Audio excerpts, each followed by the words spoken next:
Deer HSC Aspirants, আসসালামু আলাইকুম। আজকে আমরা শিখবো হচ্ছে উইথ ক্লুজ এবং উইদাউট ক্লুজ কীভাবে শর্টকাট নিয়মে আমরা ফুলফিল করতে পারি। সো আমাদের HSC 2021 সালের যে শর্ট সিলেবাস আছে সেটাতে হচ্ছে আমাদের উইথ ক্লুজ এবং উইদাউট ক্লুজ করা হচ্ছে 20 মার্কস এবং যেটা আগে ছিল হচ্ছে অনলি 15 মার্কস। সো আমরা এখানে চাইলে আমরা যেটা বলেছিলাম যে আমার আগের যে ভিডিওটা ছিল সেটাতে আমি বলেছিলাম যে খুব সহজেই কিন্তু HSC ফার্স্ট পেপারে ইংলিশ ফার্স্ট পেপারে A+ পাওয়া সম্ভব এবং সেটা সম্ভবের ক্ষেত্রে সবচাইতে বেশি হেল্প করবে হচ্ছে আমাকে উইথ ক্লুজ এবং উইদাউট ক্লুজ। যদি আমি এখানে 20 মার্কসের মধ্যে 20 এনশিওর করতে পারি তাহলে আমি খুব সহজেই কিন্তু ইংলিশ ফার্স্ট পেপারে আমি সহজেই কি করতে পারবো, আমরা A+টা নিশ্চিত করতে পারবো। সো আমাকে এখানে যে জিনিসটা করতে হবে, আমাদেরকে যদি বাংলাতে একটা অনুচ্ছেদ দেওয়া হয় এবং বলা হয় যে এই জিনিসটাকে কমপ্লিট করো, তাহলে আমরা কিন্তু খুব সহজেই কি করতে পারি, সেগুলো ফুলফিল করতে পারি। বাট ইংরেজিতে আমাদের প্রবলেমটা কোথায়? ইংরেজিতে আমাদের প্রবলেমটা হচ্ছে আমরা প্যাসেজের কনটেক্সট আমরা বুঝতে পারি না এবং হচ্ছে আমাদের প্রয়োজনীয় যে ভোকাবুলারিগুলো সেই ভোকাবুলারিগুলোর আমরা সিনোনিমগুলো জানা থাকে না, যার কারণে আমরা সহজে কি করতে পারি না, এগুলো ফুলফিল করতে পারি না।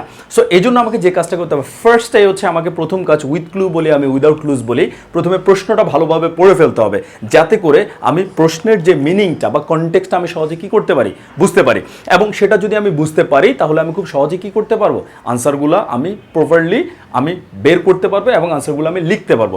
আর এখানে আনসারিং নিয়মটা হচ্ছে টপ টু বটম, মানে হচ্ছে আমরা একদম উপর থেকে ABCD করে একদম লাস্ট পর্যন্ত সিরিয়ালে লিখব, ঠিক আছে? এখানে কোনো রকমের প্রশ্ন লেখার দরকার নাই, আমরা কোনো রকমের প্রশ্ন এখানে কপি করার দরকার নাই, জাস্ট শুধুমাত্র আমাদের আনসারটা লিখলে চলবে। সো আমরা এখানে দেখি এখানে কিছু রুলসের মধ্যে ফার্স্টে কিছু রুলস, আমরা মিনিংটা তো পড়বো, তারপর কিছু রুলস, এগুলো কমন রুলস, এগুলো আসলে ডিফারেন্ট কোনো রুলস না। এই কমন রুলসগুলো যদি আমরা জানি, এটা শুধুমাত্র আমার উইথ ক্লু উইদাউট ক্লুজের ক্ষেত্রে না, যে কোনো ক্ষেত্রে আমাকে এটা হেল্প করবে। ফার্স্টে আমরা দেখি একটা সেন্টেন্সের প্যাটার্ন হয় হচ্ছে সাবজেক্ট ভার্ব এবং হচ্ছে অবজেক্ট অথবা কমপ্লিমেন্ট। তাহলে সাবজেক্ট ভার্ব অবজেক্টের যে প্যাটার্নটা আমাদের অনেক সময় দেখা গেল যে উইথ ক্লুজের বা উইদাউট ক্লুজের মধ্যে গ্যাপটা থাকবে হচ্ছে ভার্বের প্লেসে। তাহলে আমরা অবশ্যই জানি যেহেতু সেন্টেন্সের শুরুতে সাবজেক্ট শেষে অবজেক্ট, তাহলে মাঝখানে অবশ্যই সেটা কি হবে, অবশ্যই ভার্ব হবে। অথবা দেখা গেল যে আমরা গ্যাপের পরে দেখলাম ভার্ব দেওয়া আছে অথবা অবজেক্ট অথবা এক্সটেনশনের পার্টটা দেওয়া আছে, তাহলে অবশ্যই প্রথমে কি বসবে, সাবজেক্ট বসবে। এবং এক্ষেত্রে আমরা যেটা জানি সেটা হচ্ছে গ্যাপের আমরা অবশ্যই পুরো সেন্টেন্সটা আমরা খেয়াল করবো যে এই সেন্টেন্সের মধ্যে ভার্ব আছে কিনা, কারণ হচ্ছে একটা সেন্টেন্সের মধ্যে কখনো ভার্ব ছাড়া হতে পারে না। এবং হচ্ছে আমরা একটা এক্সাম্পল দেখি, যেমন উই ওয়ান্ট পিচ যেহেতু বলা হচ্ছে, এখানে হচ্ছে আমার সাবজেক্ট ভার্ব এবং অবজেক্ট। দেখা গেল যে আমাকে যদি সেন্টেন্সের মধ্যে বা ফিল ইন দ্য ব্ল্যাঙ্কসের মধ্যে আমাকে একটা কাজ করতে পারে যে এখানে গ্যাপ থাকলো পিচের জায়গায়, তাহলে আমি সচরাচর জানি যেহেতু উই ওয়ান্ট বলা হচ্ছে তাহলে অবজেক্টের পার্টে কি হবে, আর আমরা জানি সেন্টেন্সের সাবজেক্ট অবজেক্ট হিসেবে আসতে পারে হচ্ছে নাউন, প্রোনাউন অথবা নাউন ফ্রেজ। ওদের সেকেন্ড যে রুলটা, সেই রুলটাতে হচ্ছে আমরা দেখব হচ্ছে ডিটারমিনার্সের পরে যদি একটা সিঙ্গেল ওয়ার্ড থাকে সেই ওয়ার্ডটা হবে অবশ্যই নাউন। কারণ হচ্ছে আমাদের ডিটারমিনার্সগুলো কী কী সেটা আগে জানা দরকার। ডিটারমিনার্সের বাংলা অর্থ হচ্ছে নির্দেশক, সেই নির্দেশক মানে হচ্ছে সে নাউনকে নির্দেশ করবে, সবসময় সে নাউনকে নির্দেশ করবে। সো ডিটারমিনার্সের পরে যদি কখনো গ্যাপ থাকে তাহলে অবশ্যই মনে করতে হবে সেখানে একটা নাউন বসবে, কারণ হচ্ছে আমাদের ওয়ার্ডে যে গ্যাপ বা হচ্ছে ক্লুতে যে ওয়ার্ডগুলো দেওয়া থাকবে সেটা হয়তো বা নাউন দেওয়া নাও থাকতে পারে, বাট আমি মিনিং ওয়াইজ যখন আমি দেখব তখন আমাকে অবশ্যই গ্রামাটিক্যাল এবং মিনিংফুলি দুইটাই কিন্তু আমাকে কারেক্ট করতে হবে। উইথ ক্লুতে আমাকে অবশ্যই গ্রামাটিক্যালি এবং হচ্ছে মিনিংফুলি দুইটা দিক থেকে আমাকে কারেক্ট করতে হবে। সেজন্য হচ্ছে যখন আমরা দেখব যে ডিটারমিনারের পরে একটা গ্যাপ থাকবে তাহলে অবশ্যই সেই গ্যাপটাতে নাউন বসবে, কারণ আমাদের যদি উপরে ক্লুতে ওয়ার্ডটা অ্যাডজেক্টিভ দেওয়া থাকবে আমরা সেটাকে নাউন আকারে পরিবর্তন করব।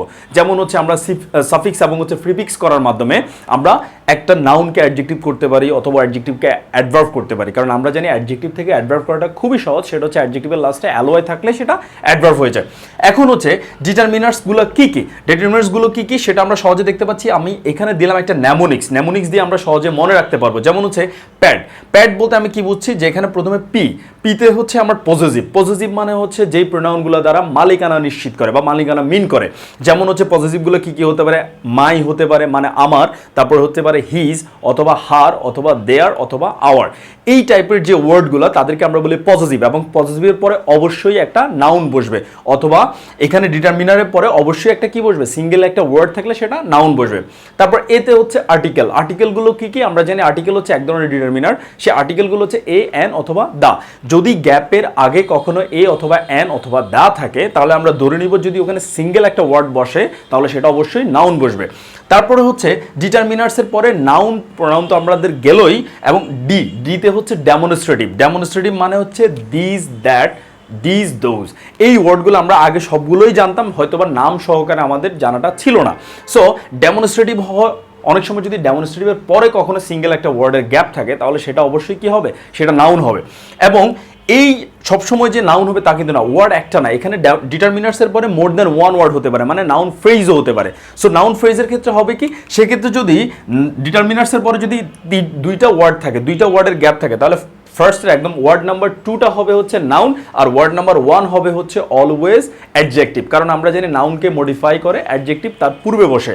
এবং হচ্ছে যদি ডিটারমিনার্সের পরে 3টা ওয়ার্ড হয়, মানে ওয়ার্ড 1, ওয়ার্ড 2 এবং ওয়ার্ড 3, তাহলে সেক্ষেত্রে হচ্ছে আমরা প্রথমে ওয়ার্ড 1-এ ওয়ার্ড 1 প্লাস ওয়ার্ড 2 এবং হচ্ছে ওয়ার্ড 3 যদি এরকম হয় তাহলে সেক্ষেত্রে ওয়ার্ড 1 হবে হচ্ছে আমার অ্যাডভার্ব, ওয়ার্ড 2 হচ্ছে অ্যাডজেক্টিভ এবং ওয়ার্ড 3 হচ্ছে আমার নাউন। তার মানে নাউনের পূর্বে অ্যাডজেক্টিভ বসে সে নাউনটাকে মডিফাই করে, এবং অ্যাডভার্ব হচ্ছে অ্যাডজেক্টিভের পূর্বে বসে সে অ্যাডজেক্টিভটাকে কি করে, মডিফাই করে। সো আমরা যখন দেখব কখনো গ্যাপ দেওয়া আছে, যেমন হচ্ছে আমার যদি উইথ ক্লুতে গ্যাপটা ওয়ার্ড 2-তে দেওয়া থাকে ডিটারমিনারের পরে, তাহলে আমরা ধরে নিব যে তারপরে যদি একটা নাউন থাকে, নাউনের আগে অবশ্যই কি হবে, সেটা একটা অ্যাডজেক্টিভ হবে।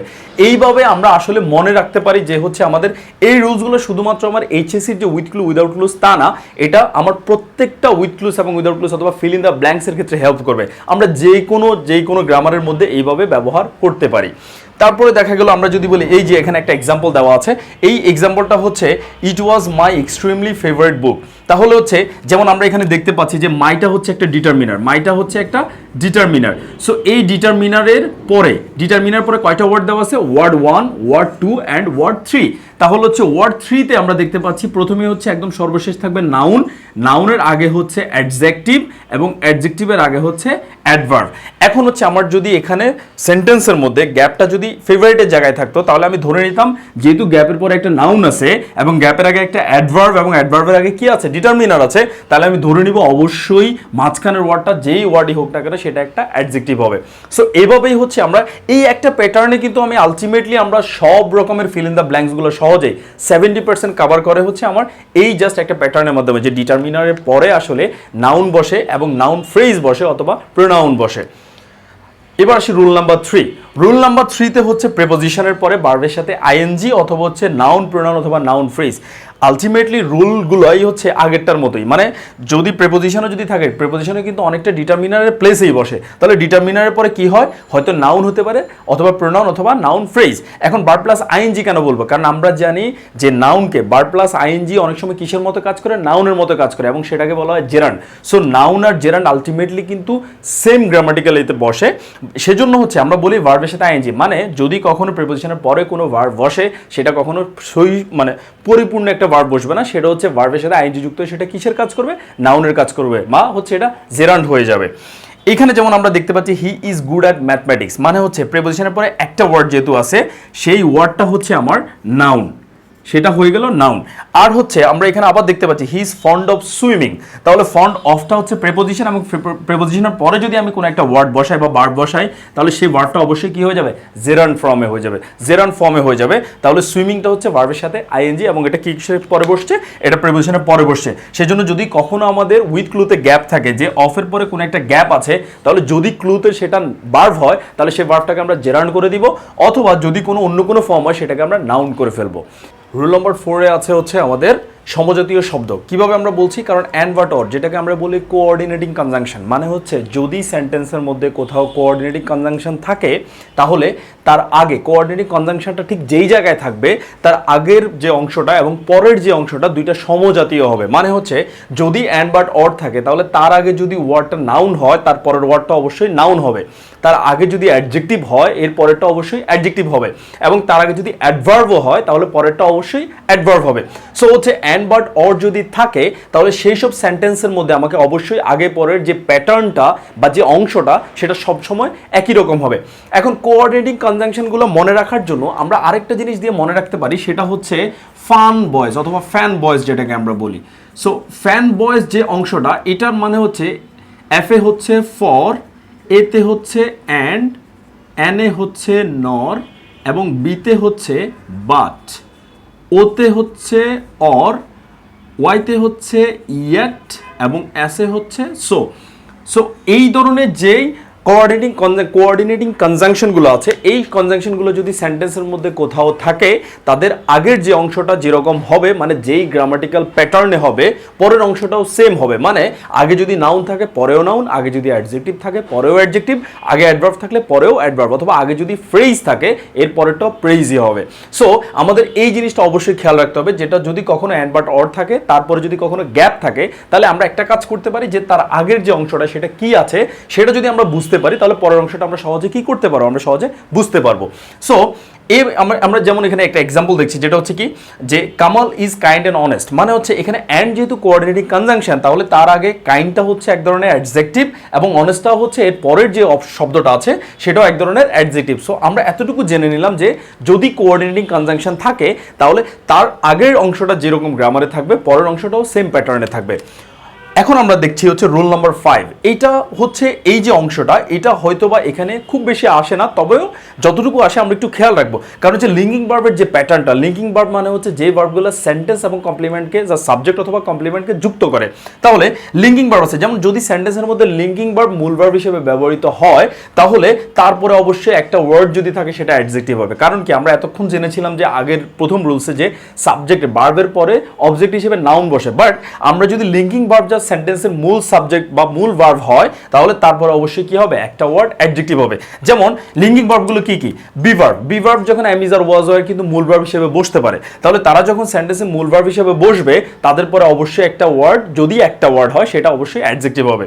যেমন বি, বিকাম, লিঙ্কিং ভার্বগুলো হচ্ছে be, become, smell, taste, sound, look, seem and হচ্ছে appear and remain, go, keep.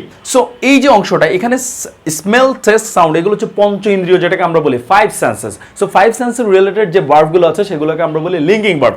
Example স্বরূপ আমরা দেখতে পারি, যেমন হচ্ছে শি লুকস বিউটিফুল, তাহলে এখানে লুকসটা হচ্ছে লিঙ্কিং ভার্ব, সেই জন্য এরপরের যে একটা ওয়ার্ড সেটা অবশ্যই কি হবে, বিউটিফুল হবে। পরেরটাতে দেখছি হানি টেস্ট সুইট, এখানে টেস্ট হচ্ছে ওয়ার্ডটা হচ্ছে লিঙ্কিং ভার্ব, সেজন্য তারপরে একটা ওয়ার্ড অবশ্যই অ্যাডজেক্টিভ হবে। সো আমরা এতক্ষণ যে রুলসগুলো দেখলাম, এই 5টা রুলস যদি আমরা ভালোভাবে মনে রাখতে পারি, তাহলে উইথ ক্লুজ এবং উইদাউট ক্লুজে আমরা মোটের উপর 20 মার্কস, আউট অফ 20 মার্কস আমরা অ্যাটলিস্ট মোর দ্যান 17 অথবা 18 এনশিওর করতে পারবো। কারণ বাকিটা হচ্ছে আমরা যদি মিনিংটা পারফেক্টলি বুঝতে পারি, তাহলে আমরা খুব সহজে মিনিংগুলো করতে পারবো। এর পরপরে আমরা একটা বোর্ড কোয়েশ্চেন সলভ করব, সেই বোর্ড কোয়েশ্চেনের মধ্যে আমরা দেখব যে কিভাবে এই গ্রামাটিক্যাল রুলসগুলো আমরা সেখানে ব্যবহার করতে পারি। আর প্রথমত আমরা মিনিংটা আবারও বলছি, আমি দুইভাবে এখানে কারেক্ট করতে হবে। সেটা প্রথমটা হচ্ছে মিনিংফুলি কারেক্ট হতে হবে, প্লাস হচ্ছে গ্রামাটিক্যাল যে ছোট ছোট চেঞ্জগুলো আছে সেই চেঞ্জগুলো যাতে আমরা পারফেক্টলি করতে পারি। এই দুইটা জিনিস মাথায় রেখে যদি আমরা করতে পারি উইথ ক্লুজ এবং উইদাউট ক্লুজ, তাহলে টোটাল 20 মার্কসের মধ্যে আমরা মোর দ্যান 17 অথবা 18 আমরা এনশিওর করতে পারবো। সো আমরা এর পরে আমরা চলে যাব হচ্ছে আমাদের বোর্ড কোশ্চেন প্র্যাকটিসের মধ্যে। আমরা যে কোনো একটা বোর্ড কোশ্চেন ধরে আমরা রিয়েল টাইম যে কোশ্চেনগুলো আছে সেই কোশ্চেনগুলো সলভ করে আমরা দেখব যে রুলসগুলো কিভাবে সেখানে ব্যবহার করা যায়।